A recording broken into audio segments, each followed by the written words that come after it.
құлагер шығармасы қазақ әдебиетінің классикасына айналған поэма. Ілияс Жансүгіров құлагерді 19 ғасырдың ақыны, күйші, ақан сері Қорамса ұлына арнаған. Шығарма ақын өміріндегі драмалық эпизод, сүйікті тұлпарының өлімі туралы баяндайды. Поэма ұлттық әдебиеттегі ең трагедиялық шығармалардың біріне айналды. Құлагер жай ғана поэма емес, бұл бүкіл ұлы даланы, тау мен өзенді, орман мен көлді қамтитын тарихи туынды.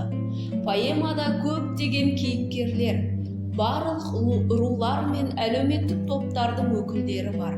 Сонымен қатар құлагерде халықтың тарихы, әдет-ғұрпы, мәдениеті, өнері, психологиясы туралы мәліметтер де бар. Ақын поэмада оқырман қауымды ақан серімен біраз таныстырып өтеді.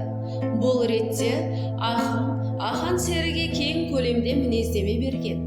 Сол мінездеме арқылы ақан серінің ұнамды тұлғасы анықтала бастайды.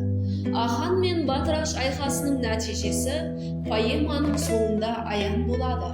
Зұлым батыраш өзінің жендетін жұмсап, бәйгеден озып келе жатқан аханның құлагерін қанға бояп өлтіреді де өз дегеніне жетеді.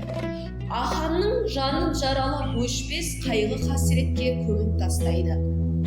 Поэмада ұмытылмас сұлу картиналар, айқын әдемі образдар, шындықтан туған романтикалық леп, бұлақша сылдырлаған нәзік лирикалық сезім, серпінді кең эпикалық құлаш, балы сорғалаған құнарлы бай тіл, ұйқасы сыңғырлаған кәдімгі 11 буынды қара өлеңнің мін-мүлтіксіз үлгілері құлагер поэмасын шын мағынасында поэманың сұлу сарайы, Жансүгіров шығармашылығының